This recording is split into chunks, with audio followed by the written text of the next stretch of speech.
अस्सलाम वालेकुम, welcome back to my channel. I hope आप सब ठीक होंगे। मैं भी अल्हम्दुलिल्लाह ठीक हूँ। यहाँ मैं जा रही थी अपने पेरेंट्स की तरफ और इस बार मेरा दिल था कि मैं उन्हें सरप्राइज़ दूँ और मैंने किसी को भी नहीं बताया हुआ था कि मैं आ रही हूँ। एक्चुअली मेरी सिस्टर भी आई हुई थी और मेरा वैसे कोई प्लान नहीं था जाने का, लेकिन वो बार बार इंसिस्ट कर रही थी कि मैं आऊँ।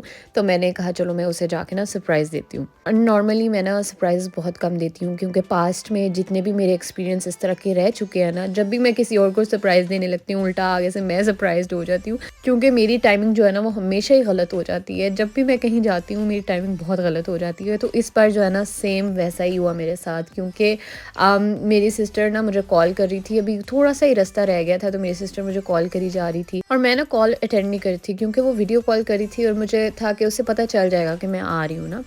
तो मैं अटेंड नहीं करी थी तो उसे ना और ज़्यादा शक हुआ तो उसने मुझे मैसेज किया कहती कि आपी अगर आप हमारी तरफ आ रही हो ना तो हम लोग घर पे नहीं हैं। मुझे इतना गुस्सा आया, मैंने वो कॉल उसे बैक की, मैंने कहा कि क्या मतलब तुम लोग घर पे नहीं हो? अगर पता है कि मैं आ रही हूँ, अगर हिंट मिल ही गई है तो फिर घर पे रहो। कहती कि मेरे माइंड में नहीं आया। खैर वो लोग गए हुए थे खाला की तरफ तो हम लोग भी ना अब डायरेक्ट जो है वो खाला की तरफ चले गए। वैसे तो वो खाला का घर भी घर वाली बात ही थी, लेकिन थोड़ी-सी ऑकवर्ड सी सिचुएशन भी हो गई थी क्योंकि या मुझे पता था कि खाला ने अब जो है ना किचन में लगी होना है और उन्होंने बहुत ज़्यादा लाइक उन्हें होना है कि अब कुछ अच्छा सा प्रिपेयर करें हमारे लिए।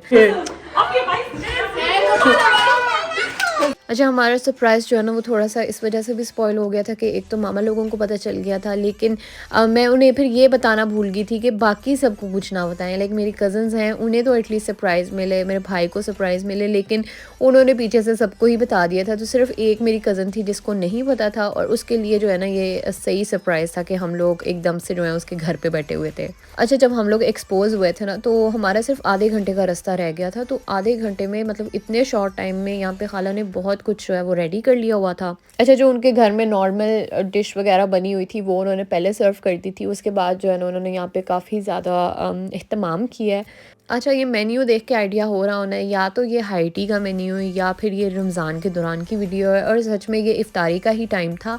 और अब मुझे वैसे सब कह रहे थे कि इफ्तारी वाला व्लॉग जो है ना वो कैंसिल करो, वो अब ना डालना, लेकिन मैंने कहा इतनी मेहनत से मैंने व्लॉग बनाया होता है, ये सब वीडियो क्लिप्स मैंने लिए होते हैं, तो मुझे दुख होगा अगर मैं ये अपलोड नहीं कर पाऊँगी। तो इस वजह से मैं बिलेटेड इफ्तार वीडियो आपके साथ शेयर कर रही हूँ।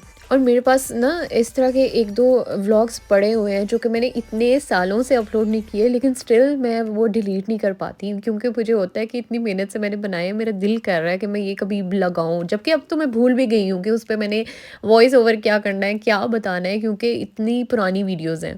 ख़ैर अब मेरी सिस्टर भी मामा की तरफ थी, मैं भी थी, तो मामा ने सोचा कि अब एक इफ्तारी जो है ना वो अपने घर पे रखेंगी जिसमें वो सारे हमारे रिलेटिव्स जो है ना मेरी खालाएँ हैं सबको बुलाएँगी। तो ये जो है ना उस दिन का व्लॉग है और यहाँ पे भाभी और मामा जो हैं वो किचन में लगी हुई थी। बाकी जो सफाई वगैरह का काम था, डेकोरेशन का काम था, वो मेरा और अनुषा का डिपार्टमेंट था उस दिन। अच्छा, कुछ चीज़ें जो है ना वो मामा ने रात को ही प्रिपेयर कर ली थी और कुछ चीज़ें जो है ना वो अब फ्रेश बना रही थी जैसे कि समोसे।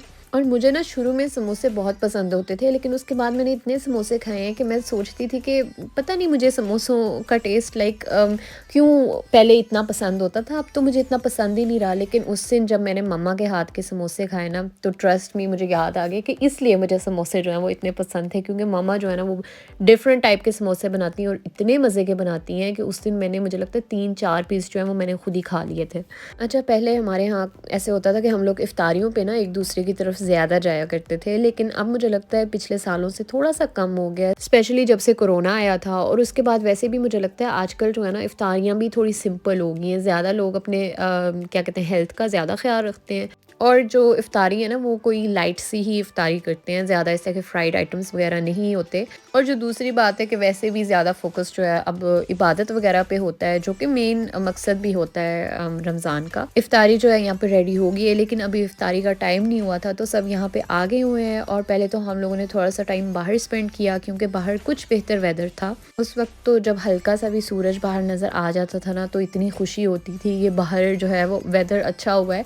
अब तो ख़ैर अभी भी फ़िलहाल ऐसे ही यहाँ पे चल रहा है कि सर्दियाँ ख़त्म ही नहीं हो रही। एक दिन सूरज निकलता है, अगले दिन फिर क्लाउडी रेनी वेदर, सीरियसली समझ ही नहीं आती। एक दिन बंदा सोचता है कि चलो अब जो है ना सर्दियों वाले सारे कपड़े पैक करके रख देते हैं, गर्मियों वाले निकाल देते हैं, और उसकी नेक्स्ट डे ही जो है ना फिर से ठंड शुरू हो जाती है, ठंडा वेदर। मतलब इतना कोल्ड के मोटी जैकेट्स पहननी पड़ती हैं, मोटे कपड़े पहनने पड़ते हैं, लॉन के बारे में तो बंदा सोच भी नहीं सकता। खैर यहाँ पे सारी कज़न्स जो है ना मेरे रूम में आ गई थी और हम लोग अब रोज़ा खुलने का वेट कर रहे थे यहाँ पे। अच्छा, इस बार सारा खाना जो है वो टेबल पे सर्व किया। नॉर्मली हम लोग ये वाली जो जगह है ना अक्सर यहाँ पे खाना सर्व कर देते हैं, लेकिन इस बार जो है ये हमने छोटा सा कॉर्नर बनाया था रमज़ान का। यहाँ पे रमज़ान की डेकोरेशन की हुई थी। कुछ बच्चों के लिए जो है ना वो स्नैक साइड पर रख दिए थे और इसी को जो है ना ये वाली जो डेकोरेशन है ईद वाले दिन हमने इसको ट्रांसफॉर्म कर लिया था ईद की डेकोरेशन में। सो यहाँ पे अब फाइनली जो है वो सारा खाना, आई थिंक सो कि सारा खाना सर्व हो चुका है, क्योंकि जैसे ही मैं वीडियो बनाती थी ना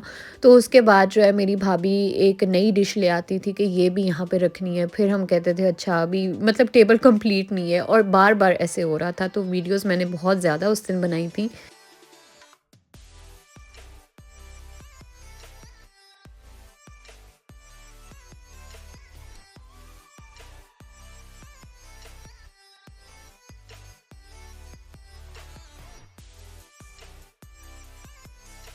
और ये था उस दिन का हमारा मेन्यू, जो कि मुझे भी उसी टाइम पे रियलाइज़ हुआ था, क्योंकि मेन्यू मामा ने हमें कुछ बताया था लेकिन उसमें मामा ने कोई 4-5 डिशेस जो है ना वो पता नहीं कब खुद से ऐड कर ली और बना भी ली और हमें पता ही नहीं चला। अच्छा, मेरी खाला ने ना यहाँ पे इज़ना को और इज़ना की छोटी सी खाला को सेम ड्रेस गिफ्ट किया था, और वो जो है ना वो ड्रेस पहन के आ गई थी। तो मैंने कहा चलो इज़ना को भी मैं ये वाला ड्रेस पहना देती हूँ, जबकि पहले मैंने इसे और ड्रेस पहनाया हुआ था। और ये वाला ड्रेस इज़ना को थोड़ा सा अभी बड़ा भी है, लेकिन दोनों जो है ना इतनी क्यूट लग रही थी माशाल्लाह से इस ड्रेस में।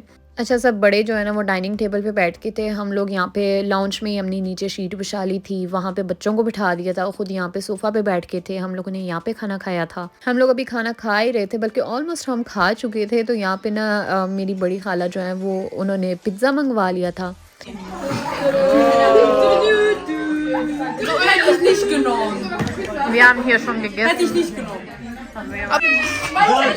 खाना खाने के बाद पहले सबने मिलके जो है वो नमाज़ पढ़ी। उसके बाद मामा किचन में गई, मामा ने कहवा बनाया। पहले पहले सबने कहवा पिया। उसके थोड़ी देर बाद जो है ना सबको क्रेविंग हुई चाय की। तो चाय के लिए जो है ना हम लोगों ने फिर हमारी जो चाय वाली है उसे किचन में भेजा। अच्छा, शादी से पहले जो है ना चाय वाला डिपार्टमेंट हमेशा मेरी सिस्टर के पास ही होता था। वो ही चाय बनाती थी, तो उसे हम मजाक से जो है ना वो लाइक थोड़ा टीज़ करते थे, चाय वाली कहते थे। पत्ती ठीक है, पत्ती साफ सुथरी है, पत्ती दो, पत्ती तीन, पति लगता है गिनना नहीं है। सो चाय बनी, चाय पी। उसके बाद जो है फिर से सारी कज़न्स जो है ना वो मेरे रूम में आ गई। हम लोगों ने फिर यहाँ बैठ के गेम्स खेली और उसके बाद फिर जो है ना उन सब के घर जाने का भी टाइम आ गया। तो ये था मेरा आज का व्लॉग। आपको कैसा लगा मुझे कमेंट बॉक्स में ज़रूर बताइएगा। लाइक एंड शेयर करना ना भूलें। अगर आप मेरे चैनल पर नए हैं तो सब्सक्राइब भी लाजमी करें और बेल आइकन भी ज़रूर प्रेस करें। इस तरह से मेरे आगे आने वाले व्लॉग्स भी आपको शो होते रहेंगे। Thank you for watching. अल्लाह हाफिज़।